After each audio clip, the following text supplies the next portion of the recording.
Bismillah ar-Rahman ar-Rahim. Friends of the Dar, ladies and gentlemen, good evening. Dar al-Athar al-Islamiyyah tonight welcomes a good friend who has been with the Dar for quite some time. We welcome him back with open arms, Dr. Giovanni Curatola. You notice I didn't say old friend. Oh, I avoided it. Intentionally, I avoided it. Doctor, or I should say Professor Curatola, curated the first general exhibition for the Dar on Islamic art in Italy in 1993. And recently, he curated the exhibition Al-Fan, Art from the Islamic Civilization, a Sabah collection, Kuwait. Dr. Curatola is professor of archaeology and history of Islamic art at the University of Udine in Italy. He also teaches at the Catholic University in Milan and the Core University in Enna. He has held conferences and seminars in London, New York, St. Petersburg, and other parts of the world. Tonight, Dr. Curatola will discuss Islamic decorative arts, the importance of geometry. Of all Islamic decorative arts, it seems that geometry has been so much developed throughout all ages and lands of the Islamic world. One can see it in all forms, especially on buildings from Spain to Central Asia. And of course, you'll find geometry on all forms and materials of Islamic art. We look forward to hear how Dr. Curatola will explain this interesting and fascinating art form. There is no better person to do that. It is truly inspiring to see a professional perform at any endeavor. When they do what they do, and they are good at it, they make us feel so easy at it. We always say, I can do that. We could do that. That is a sign of a professional, and you will see it tonight. A lecture like this, for him, is, as they say in Italian, un pedazo di torta. It's a piece of cake. Please do not spoil the taste of this good cake with the noise from your mobile phones. Turn them off and let's welcome Professor Giovanni Curatola. Good evening, ladies and gentlemen. After this presentation, I am tempted to be silent 1 hour because it's very difficult for me saying something. I mean, it's true.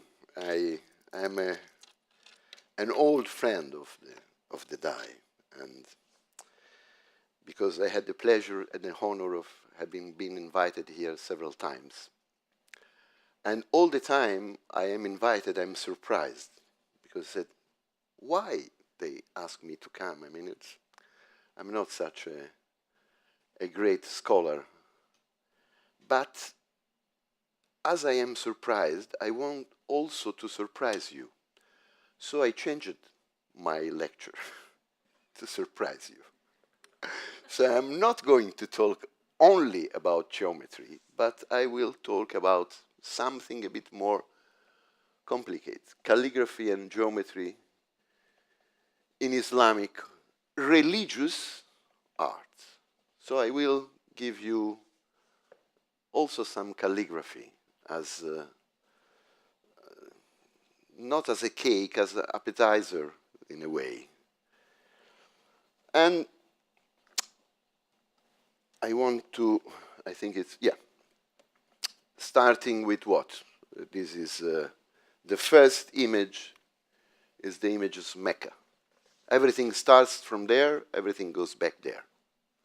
That is something I have very clear in my mind. And I have taken a picture of a kiswa in the National Museum of of Saudi in Riyadh, and the calligraphy, the Holy Koran, speaks about religion. But, and here you have a Koran page, and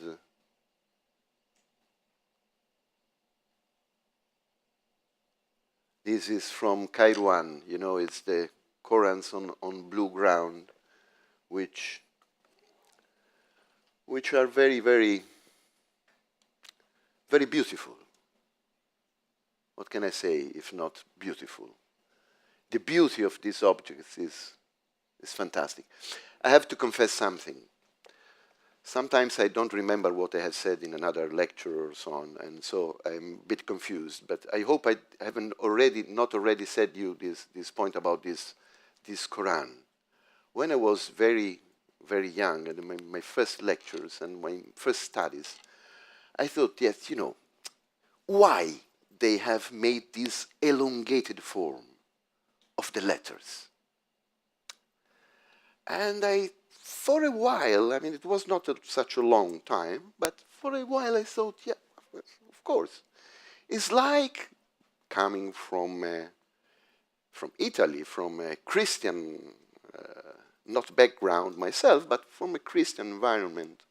I thought, yes, it must be like the Canto Gregoriano, in which, you know, they hold the vowels. I mean, ah. And so I said, maybe it's the same thing. Then I said, stupid. It's not written vowels.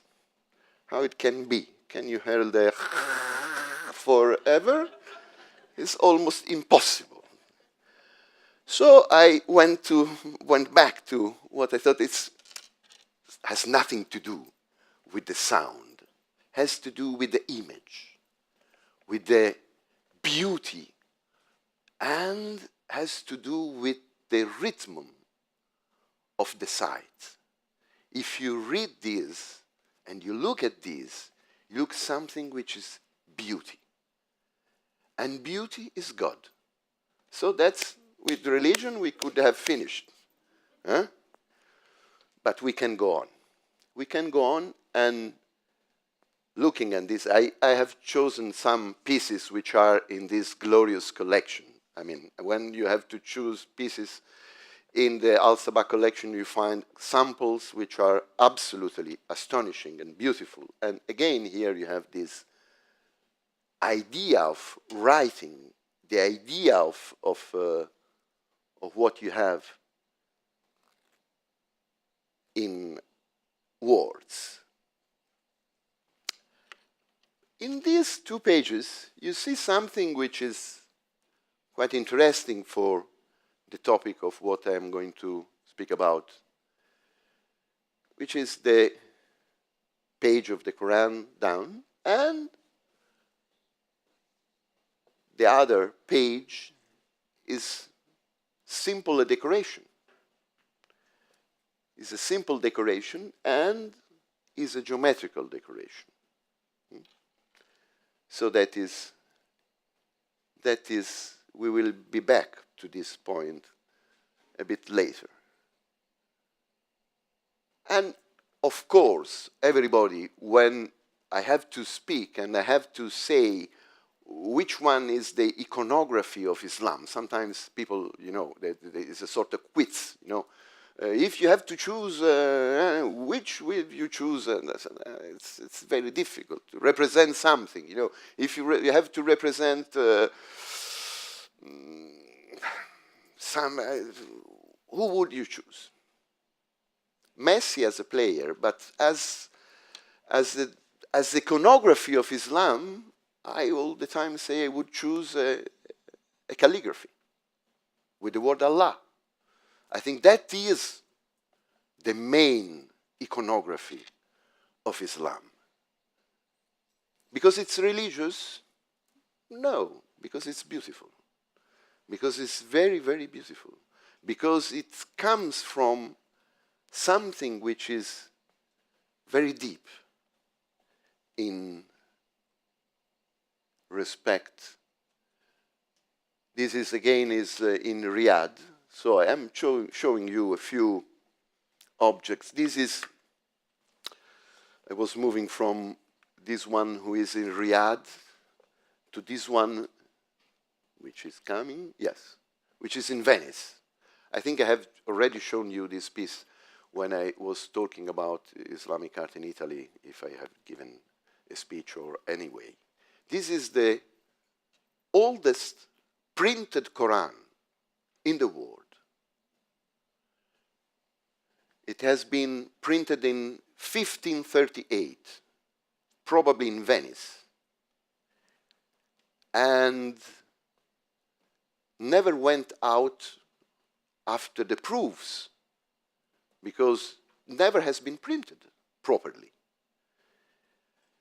There are many discussions why and how it has been done, and which was the idea, and so on, so on, so on. I can tell you that probably were Venetian merchants who had, this idea in their mind. We print the Quran, the Holy Quran, and we make money. We make money. That's it. We sell them, and we make money. How many there are of these people around? That's it. And it was not a bad idea, not at all. The only point is that 1538 was a bit too early to make this kind of, having this kind of idea. Because the first printed xylography of the Holy Quran are at the beginning of the 18th century, not before. Because the idea of printing something like the Holy Quran, like the sacred text, like the Word of God, it was blasphemous. There is nothing more pious than writing by your hand a copy of the Quran, of the Holy Quran. God will prize you for this. Even now, even today, has not changed. Even if I don't think there are so many people who is writing by hand now the Holy Quran. Anyway, this has been an unbelievable idea. Nothing happened in the same case with Christians, but anyway, that is fantastic to show. And I now want to show you what was completely and absolutely genius of Islam, which was Ibn Muqla, who died in 940. He was a very powerful man. He has been a vizier under 3 different caliphs. And if you survive the first one, you survive the second one, the third one will cut your hair. There is no chance. I mean, 1, 2, but the third one will kill you. Anyway, he was a great statesman. He was a great politician. But if there are people who nowadays remember Ibn Muqla, is for his system of writing Arabic letters. All the time when I am in my country, in my university, I speak with my students, I say, look. And then I can say what I say after look because it's rude words. But look, you write like a chicken. Your letters are chicken letters. All the people I met in the Islamic world, in the Arabian world, in the Persian world, have a writing which is much more beautiful of what you do. You lost the tradition, in a way, and the other matter is that here, with Arabic, you have a system, which is a system, geometrical and mathematical system. Here is how it has been done. You take the reed, you put in the ink, you make the first dot, second, third, and fourth. And you have the first square. Then you put 7 squares, and you have the Aleph. And you have a circle, and accordingly to the circle, to numbers and figures, you write. You cannot escape. All the letters must be done with the right proportion. Because, Ibn Mukhla thought, it's possible that God gave us no rules for writing, and I can write the Holy Koran without no rules, without no proportion, without something which is in my mind like I want? No, it's not possible. And since the mid of the 10th century, you have the most beautiful calligraphy in the world, because it has proportions, because it has rules. And the rules are geometrical and mathematical. And that is very, very important. So, we have the first introduction of the concept of geometry in the calligraphy and in writing. Well, this I could not show you because this is one of my best pieces. This is we call it mensa, is where you eat.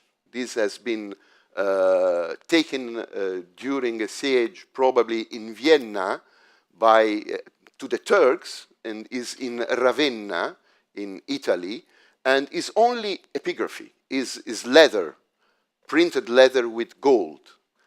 I have a story about this piece, because when I was preparing, as has been reminded to you very kindly, my exhibition in 1993, I was asking pieces from all parts of Italy, and I also wrote to a museum in Ravenna asking if they had something Islamic which could be interesting to me and so on. They very kindly answered me and sent me a Polaroid picture, without any measurements. Said, "Are you interested in this object?" I said, "Oh, yes, of course." So I fixed it, went to see at Ravenna this object. I was talking with the director. So I arrived, they opened the door, and I have seen this thing which is 2 meters high. In a Polaroid I could not. I fainted, and after I fainted, I said, "Yes, I want it. It's wonderful. It's wonderful. I mean, it's one, and it's unique piece. Unique piece. I mean, we have in Italy and also in Turkey. They don't have these kind of things. And of course, is only inscriptions on this. Of course, is speaks about food and other things. And then it became something very fashionable, having also calligraphy, exercise of calligraphy, like you see here. And again, this is in Istanbul, and 1861. So you go on with this thing. This is very nice. I think if I had a post office, I would put this on top of the post office. Because,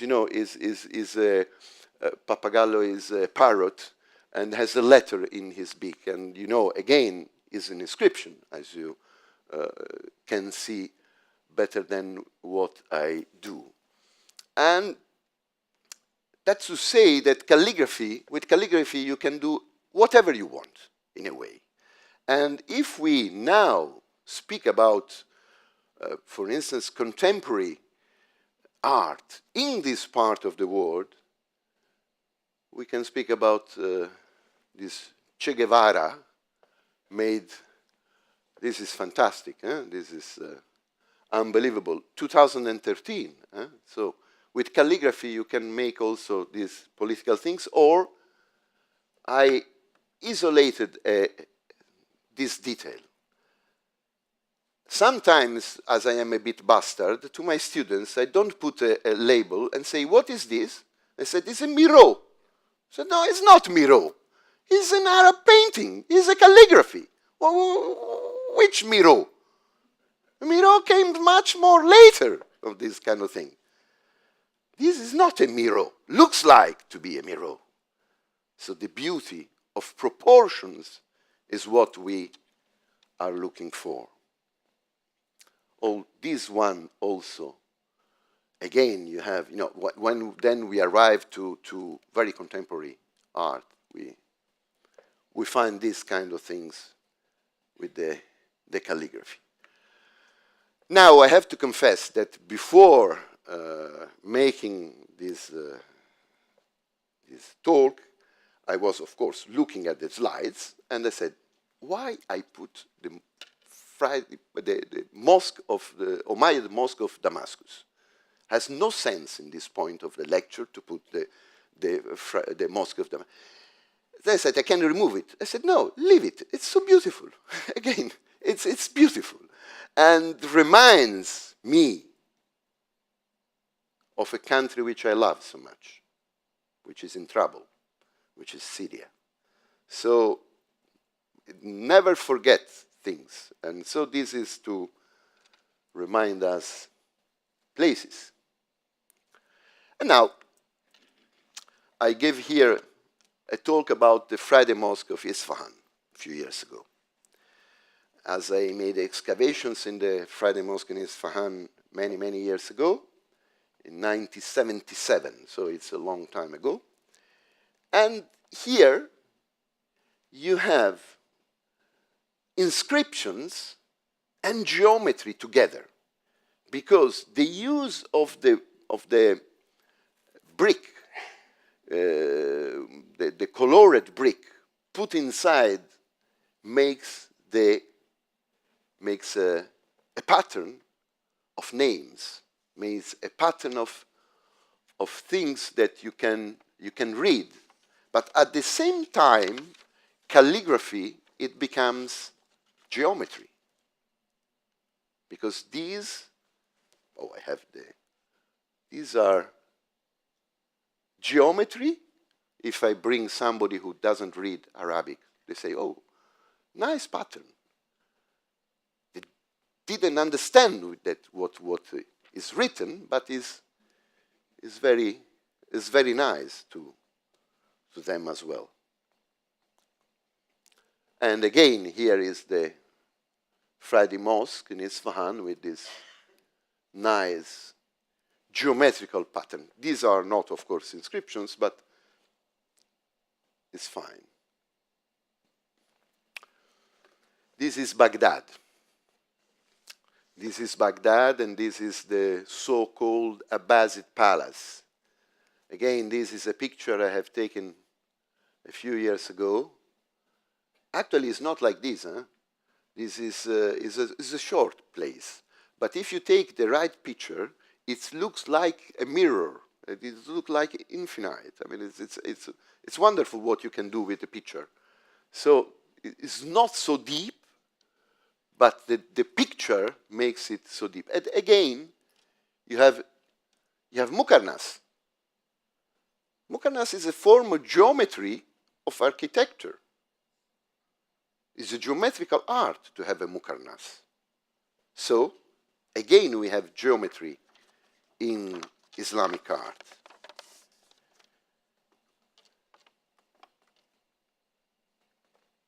And Bukhara. Bukhara, we arrived to Uzbekistan, Iranian art in a way. And again, here is the mausoleum. The date is around 943, more or less. And there were discussions among the scholars, but anyway, keep it like this. And here, with simple brick, you don't have anything which brick. You have this decoration, and we can stay on this thing for, I don't say forever, but it's so nice, it's so beautiful, it's so simple. So simple. When you think about art, you must be simple. It's the most difficult thing to be simple. Everybody is able to put things on, and making blah, blah, blah. Michelangelo, who was not the last one, was saying difficulties to take out, to go to the shape. The shape is already there. You just must find it. And you must take out things to be perfect. Perfection is only of God. Anyway, to have the impact. And this is why it's still talking to us from 943, because it's simple. As it was said before, everyone can do it. Yeah. Yeah. But this is with only simple brick and the geometry. I will show you, I think, some details of it. You see the circle and this very, very simple geometrical pattern of this decoration. And this again is one of my best. Again, this again and again is with my students, not only with students, I do also with other people. I say, have you seen this place? This is Fifth Road, Fifth Avenue in New York. I said, Fifth Avenue in New York? Yes, it's possible. Why not? It's very rational architecture. It's like the Bauhaus thing. No one will say. All right, actually, it's Sultan Hassan in Cairo, and it's mid-14th century. Mid-14th century. I am really bastard. I show all the time to architects which have not traveled a lot, which think they have discovered everything, being at their home and making these designs and, oh, I make this like this, and this is genius, because I made it like this. And I show this kind of thing, I say, this is art. This is very simple. Can you imagine something more simple than this thing? Mid-14th century, Cairo? What do you need more? Nothing. That's everything here. This is beautiful. It's genius. After this, I could be silent. I mean, what shall I say about this? And geometry. And geometry. Why geometry? I like it.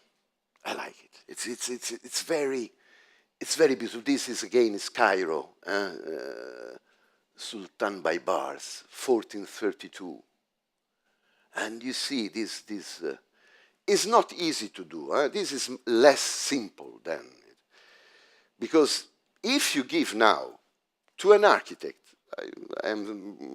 forgive me if there are architects. I have nothing against architects anyway. Except they get a lot of money for doing silly things. Anyway, that the other point is not important. Anyway, what I'm saying is that if you give now to somebody to make the design of this pattern, not on a plain surface, but on a circular surface, and with the shape of the dome, and you give it to a computer, the computer says oh, what are you? I don't know. How can I do? Are you crazy? Put me the program B, C, T, V, T, P, and I do it. It's very difficult. It's not easy. It's not easy. And again, is geometry, and again has something which is, in my mind, very, very important. That these people who was doing these kind of things was people of a great society. Because when you have great artists, you don't have only one great artist. You have a great environment. You have a great society. Sultan Hassan could have said, do this. And if people was not able, they would have built a tent or something like this, with all the respect, with beautiful tents. Anyway, so that means they had a very important society, environment, people, organizing things. It's not easy to have a workshop of architecture. Not easy, not easy at all. You have to pay the people, you have to bring the material must be the right material, you have to organize how to do, you must have the design done, you must have the pieces of stone carved and then mounted. And they must mount well, otherwise you, oops. Of course, at the time they were doing something not very nice, but anyway, was useful sometimes. Here again you have this geometrical star pattern. Here is Kite Bay. Inside Kite Bay, I have used this picture many times because I like it very much. To me, in one way, you have all what you need about Islamic decorative arts. You have an octagonal shape, which is here. So you have the geometry, which the shape is absolutely geometrical one. You have inside this part arabesques, which are flowers, abstract flowers, which are there inside. And in the center, you have a thuluth inscription. So you have inscriptions, you have arabesques, you have geometry. 99.9% of Islamic decoration are these three things. 1, 2, 3, all the three together. And this is a perfect synthesis of what we have in mind.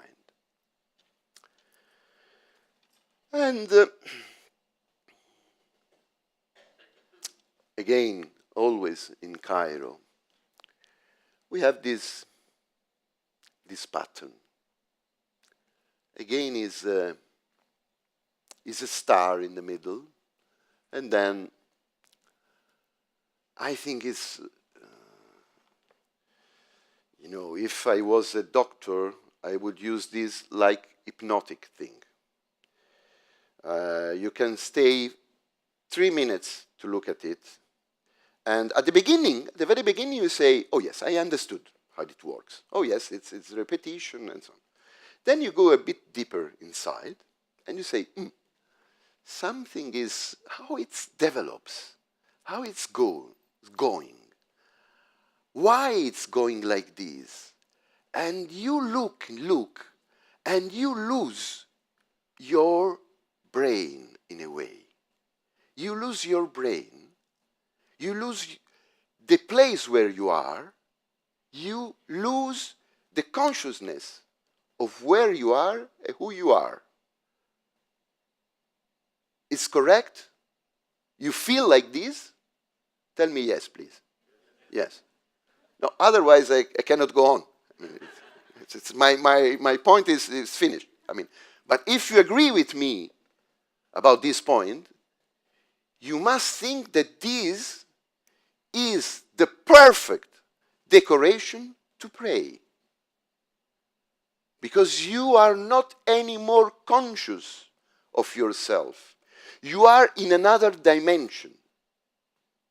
You are more close to God. And when you go to pray, what they ask to you is to forget whatever you are, to forget what you have done, to forget troubles, things. Oh, yes, I have to, I parked the car outside. No, when you are praying, you cannot say, I have to do fast because I have to get the car. That is not praying. That is doing something else. And geometry like this, the more you look inside, the more you pray, and helps you to pray. That's why we have so much geometrical decoration in mosques, in mihrabs, in this part of the thing, because it helps you to pray. It's philosophy, brings you to the point easily, because you forget about you. And you look at this geometry, and all what is in your mind comes out easily. You concentrate on this point. Natanz, Iran again. Here I want to show you 307. It's again, it's great period and great things. You know, these are inscriptions, colors, and so on. But of this part, of course, we can make all the patterns we want with geometry. There are not infinite, but anyway. Again, here we have this this trick of roundels, which, you know, again, you look at one, then you look another one, and it's a bit confusing. I all the time quote a great scholar, a great German scholar who was Ernst Kühnel. Ernst Kühnel, who was director of the museums of Berlin. He passed away many years ago. Anyway, based on him, he was talking about kaleidoscopic art, about Islamic art. You know, kaleidoscope is each one has had one when he was a kid. You know, parents has given them, look, and you look at this small glass inside which changes, you change the light, you shake a bit, and makes all these different designs. It's beautiful. It's fascinating. Islamic art is that. It's kaleidoscopic. You have a kaleidoscope, use, and then it's put on the wall. You use this to show. And here is fantastic because it's interrupted. Tack. But it starts again. And goes here. And one over the other. With the perfect idea of geometry. Here again we have inscriptions and the pattern.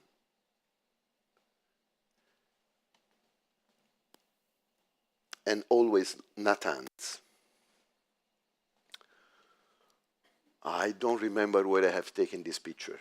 I'm sorry. So it is only written square fountain with square kufik. So it's again we have rising and geometry. It's very simple, and again is very effective. Bassam Bayazid Bastami is in Iran again. Here we have swastika.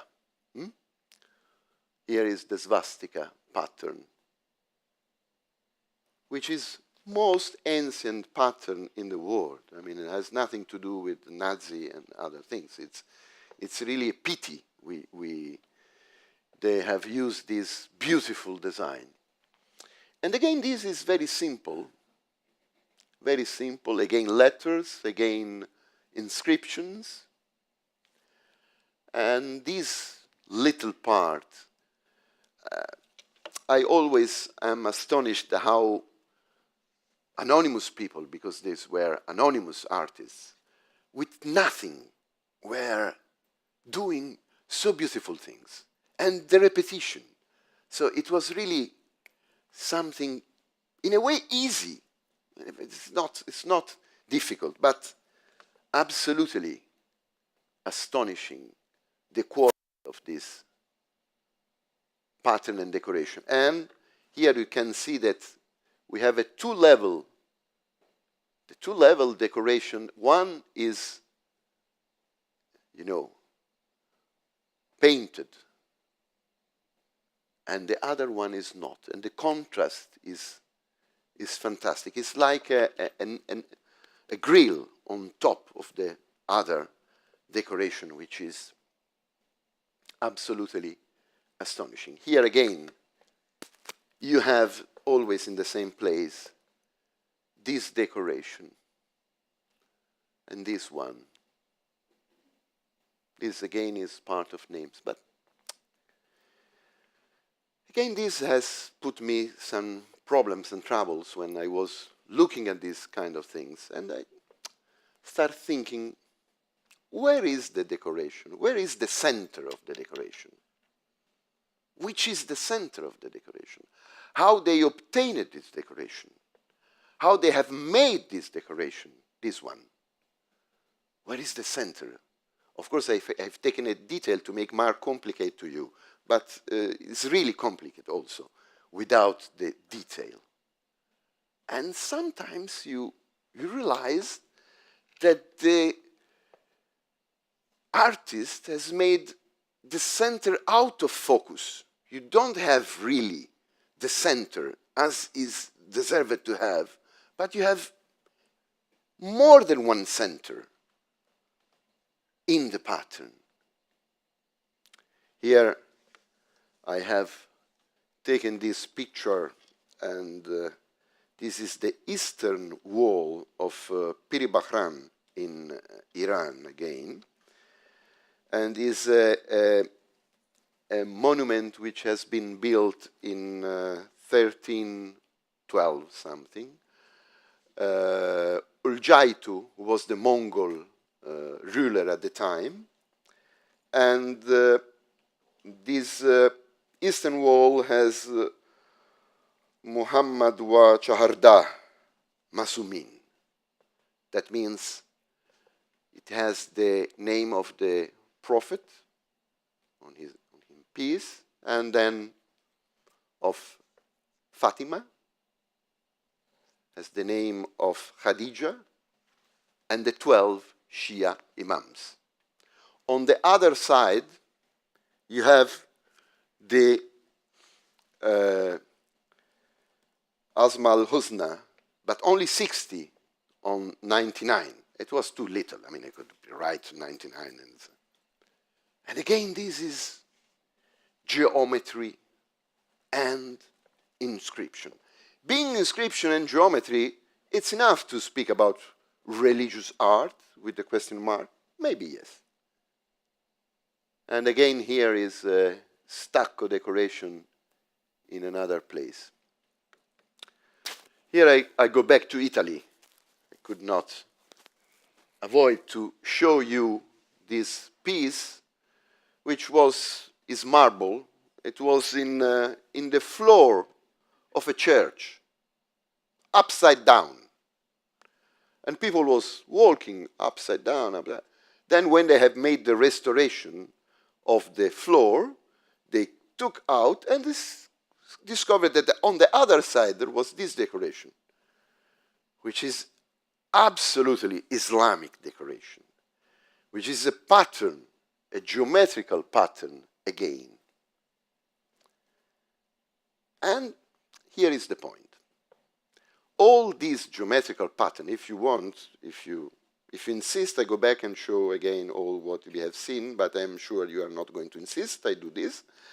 Anyway, all what we have seen has not beginning and has not an end.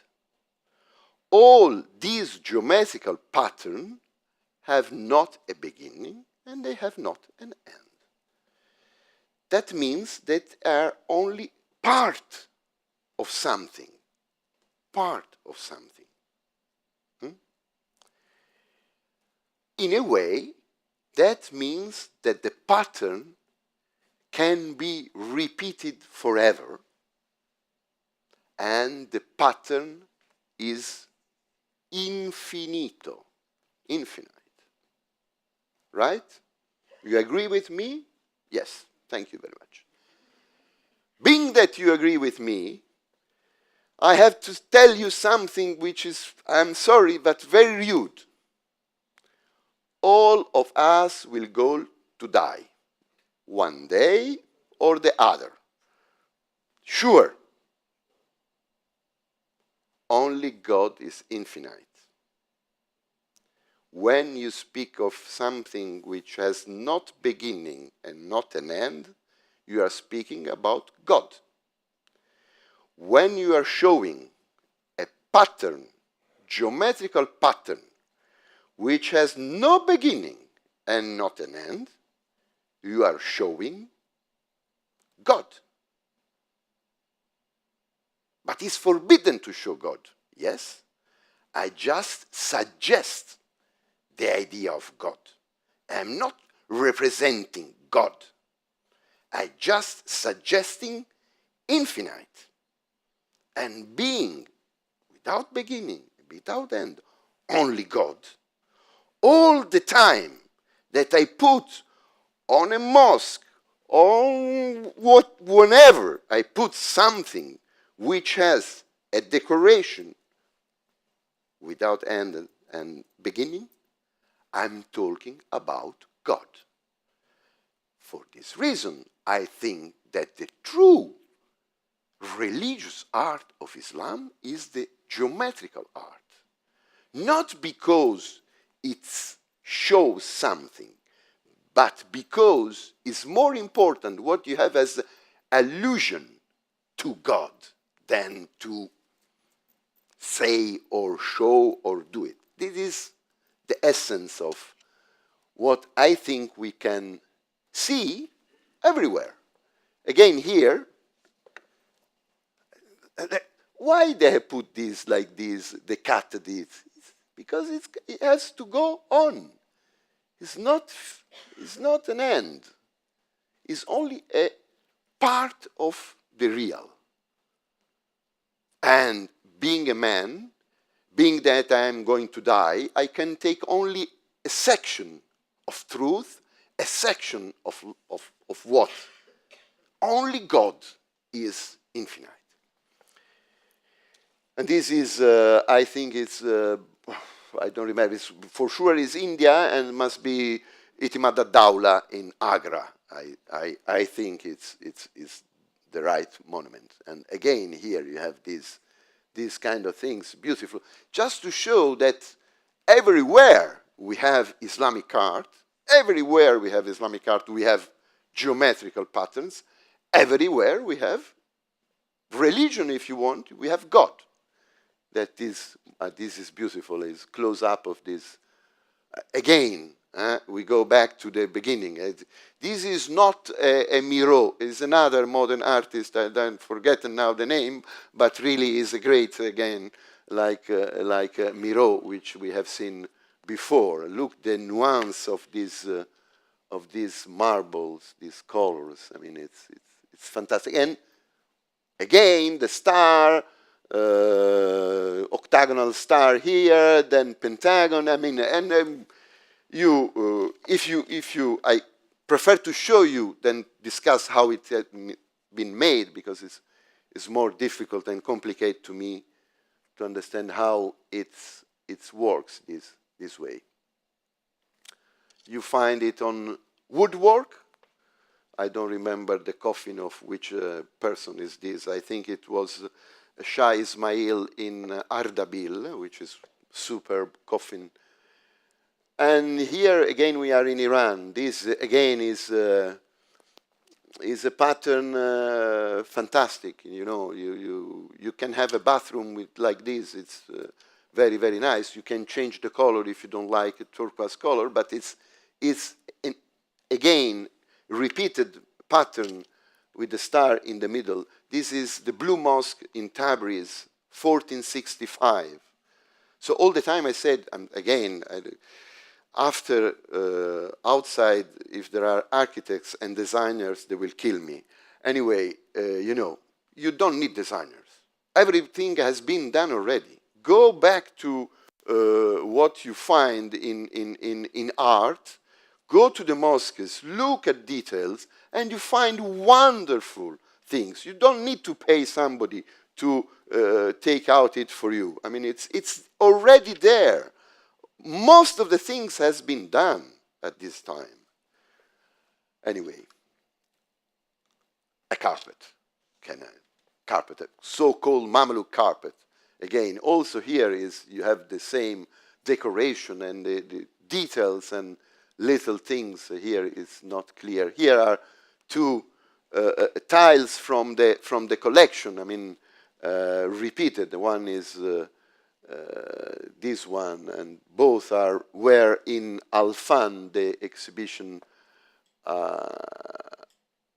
that I had the pleasure of organizing together with Madame Su Kaukji, who has made much more than what I have done, and also with the help of Manuel Keane a few years ago. And I will be always grateful to the collection to having had this chance of working here in Kuwait, discovering a wonderful country. I know that you are Kuwaiti, so it's easy to say. But usually I don't say the same thing in Italy, because, you know, it's... but I mean, discovering friends, really friends, and having the opportunity of working in really one of the most important collection of Islamic art in the world. Also because it's not only masterpieces, there are plenty of masterpieces, but there are a lot of objects which still have to be studied, understood, which somebody will tell what they really were. And so it's a fascinating intellectual adventure to come here and work with my colleagues in the collection. And again, I have chosen pieces from the collection. Again, the geometry, I told what and here you have this Incense Burner, again, fantastic, and the pattern can be repeated all the times you wish.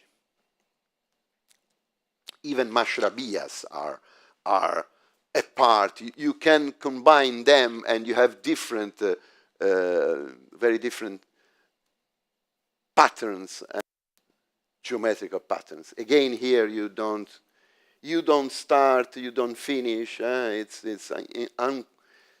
not complete. No, it's more than complete.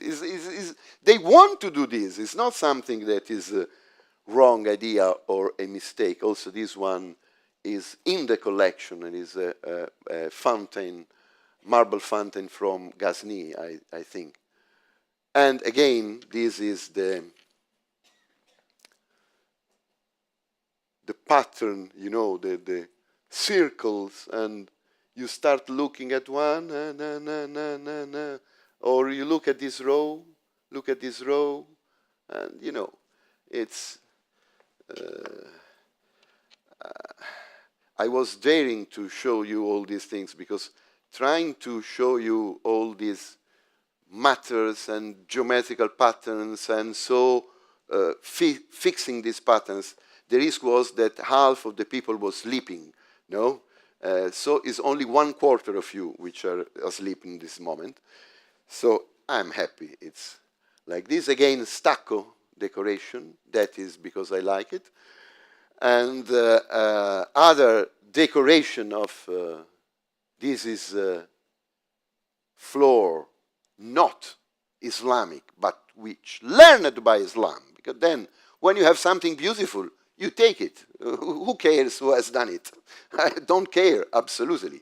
I was baptized in Florence, in the baptistry of Florence, many years ago. Now it's closed. It's no more possible to do the same thing.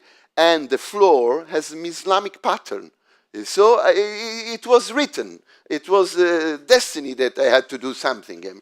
Maybe I fell down and touched the pattern, and so can explain many things, but my parents never told me the complete story. And again, this is piece in the Hermitage, very important. And again, tiles and interlocking elements, patterns, I mean. And this is, I'm sorry, it's a bit out of focus, but it's the last, I'm sorry. I did not find another one. This is in Istanbul. Of course, it's Iznik. It's a detail of is a part of the pattern in the mosque of Soghlu Mehmet Pasha. Soghlu Mehmet Pasha was a vizier. The mosque is in Istanbul, is dated 1571. And this is on again, our Islamic tiles, very, very nice, very important. But what is very interesting to me, it is that the pattern is complete, is they have decided to put one medallion complete and to cut the other one. No one in Europe or in the Western world would have done the same. You put one medallion and the other down. Why you have to cut and put on the side? I hope I have explained why they have done like this. Thank you very much indeed.